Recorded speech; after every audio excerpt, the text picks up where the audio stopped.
बिस्मिल्लाहिर्रहमानिर्रहीम। प्यारे बच्चों, मैं डॉक्टर मोहम्मद जावेद अफजल अपने channel physics by doctor Javed से आपसे मुखातिब हूँ।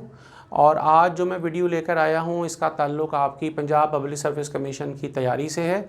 और उसका पहला स्टेप जो है वो मैं आज यहाँ पर कर रहा हूँ। ये आपके सामने जितने फार्मूलाज़ लिखे हुए हैं ये उन फार्मूला सीरीज़ है जो मैंने यहाँ पर डेवलप करनी है। और एफएससी, बीएससी और उसके बाद एमएससी के फार्मूला जो इम्पोर्टेंट फार्मूलाज़ हैं जो पिछले एग्ज़ाम्स में पास पेपर्स के अंदर पूछे गए हैं जिनसे मुतल्लिक़ सवालात, वो हम यहाँ पर मैंने उनको इकट्ठा किया है सिर्फ़ आपके लिए। ज़्यादा डिटेल इसकी नहीं होगी, लेकिन तमाम फार्मूलाज़ को एक जगह पर इकट्ठा करने की ये पहली सीरीज़ है। लिहाजा ये हम इसे पार्ट 1 का नाम मैं इसको दूँगा कि ये पार्ट 1 है फ़िज़िक्स फार्मूला सीरीज़ की। तो सबसे पहले यहाँ जो फार्मूला है वो स्केलर प्रोडक्ट का है। तो स्केलर प्रोडक्ट आपको जैसे पता है कि ए डॉट बी जो है that is equal to A B cos theta. और इसके अंदर जो प्रोडक्ट है वो इस एंगल यानी कि इस ओरिएंटेशन के ऊपर भी डिपेंड करता है कि ए डॉट बी की वैल्यू कितनी आएगी। तो कुछ फार्मूला जो यहाँ पर हैं, I dot I, J dot J, के डॉट के, ये 1 है। और यहाँ आई डॉट जे डॉट के डॉट आई कितना है, यहाँ पर 0 है। तो ये जो चीज़ जो है वो डिपेंड करती है थीटा के ऊपर कि थीटा की वैल्यू जितनी आप रखेंगे वैसा रिज़ल्ट जो है स्केलर प्रोडक्ट का वो आ जाएगा। यहाँ जो कॉस थीटा आपको नज़र आ रहा है ये और ये दोनों इनका रिलेशन है आपस में। अगर आप एंगल को बढ़ाते चले जाते हो तो कॉस थीटा की वैल्यू डिक्रीज़ होना शुरू हो जाती है। और जब कॉस थीटा डिक्रीज़ होगा तो जाहिर है कि स्केलर प्रोडक्ट भी डिक्रीज़ होना शुरू हो जाता है। इसी तरह जो कार्टेशियन कोऑर्डिनेट सिस्टम के अंदर जब हम इसका प्रोडक्ट लेते हैं तो ए एक्स बी एक्स प्लस ए वाई बी वाई प्लस ए जेड बी जेड, हमें सिर्फ ये 3 जो हैं वो टर्म्स मिलती हैं स्केलर प्रोडक्ट के अंदर। तो ये जो फार्मूला थे ये स्केलर प्रोडक्ट के लिए थे और ये इंतहाई इम्पॉर्टेंट हैं। इसी तरह से वेक्टर प्रोडक्ट के लिए ए क्रॉस बी है तो ये ए बी साइन थीटा और साथ में यहाँ पर एक यूनिट वेक्टर है। जो ये वाली सीरीज़ है ये भी सारी की सारी एंगल के ऊपर ही डिपेंड करती है बिटवीन द टू वेक्टर्स।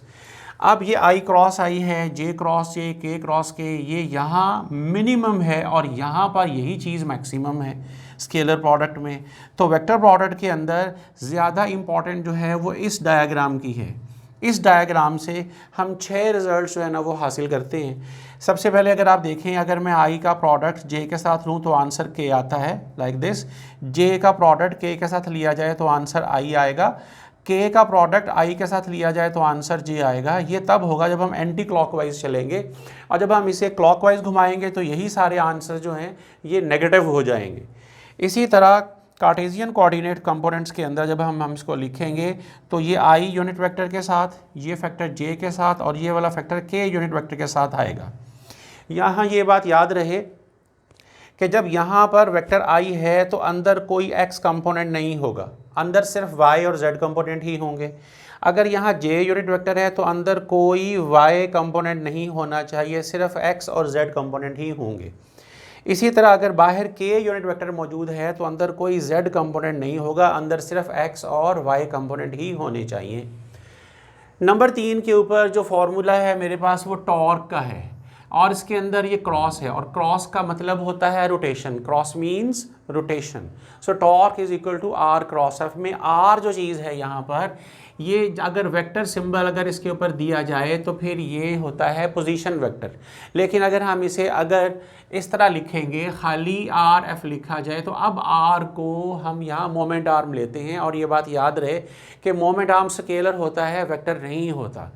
तो आर के ऊपर अगर वेक्टर सिंबल होगा तो आपने इसे पोजीशन वेक्टर का नाम देना है। इसके बाद हमारे पास नंबर 4 पर इक्वेशंस ऑफ मोशंस है। ये इक्वेशन पहली इक्वेशन है, ये दूसरी इक्वेशन, थर्ड इक्वेशन। और जब कोई चीज़ हम ऊपर से किसी को ड्रॉप करते हैं तो जाहिर है कि इनिशियल वेलोसिटी 0 होती है। तो पहली इक्वेशन जो होगी इसकी शक्ल कुछ यूँ होगी। यहाँ मैंने जी को 10 लिया है और सेकेंड इक्वेशन जो है उसकी शक्ल कुछ इस तरह की आ जाएगी, और थर्ड इक्वेशन जो है इसकी शक्ल कुछ इस तरह की बन जाएगी। अब एक छोटा सा टेबल मैंने यहाँ रखा है डिफरेंट टाइम्स के लिए, 1 second, 2 second, 3, after 4, after 5 second कितनी स्पीड हो जाएगी फाइनल, और कितना वो फासला जो है ना वो ऊपर से नीचे आते हुए फ्री फॉल मोशन के अंदर कोई चीज़ कवर करती है। इसके बाद हम देखेंगे कि मोमेंटम की इक्वेशन जो है हमारे पास P is equal to mv है। v चूँकि वेक्टर है लिहाजा मोमेंटम भी एक वेक्टर क्वांटिटी है। इसी तरह इम्पल्स है, इम्पल्स में चूँकि फोर्स मौजूद है लिहाजा इम्पल्स भी वेक्टर क्वांटिटी है।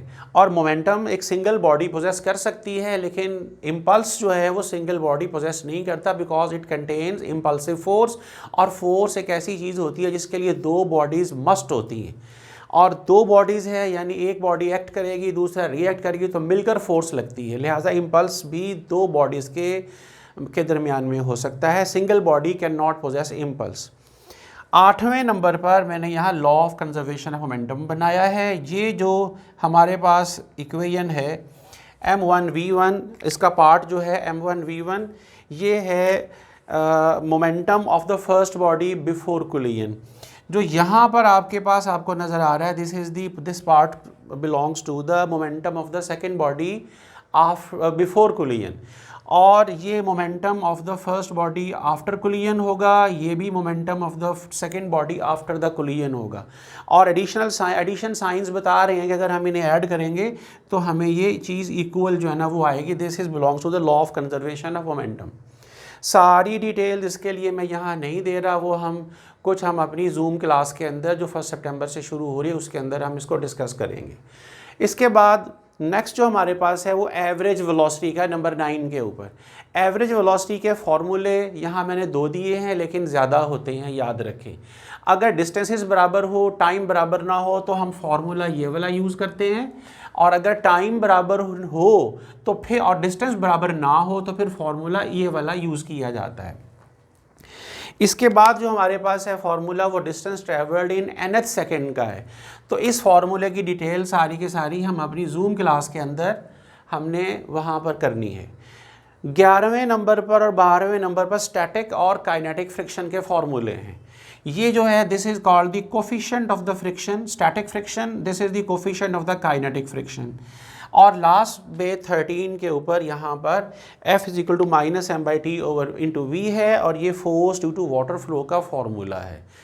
तो इसके बाद मैं इसको इरेज करके तो इसकी जगह नए फार्मूले लिखता हूँ, और उसके बाद फिर आप इसको देखेंगे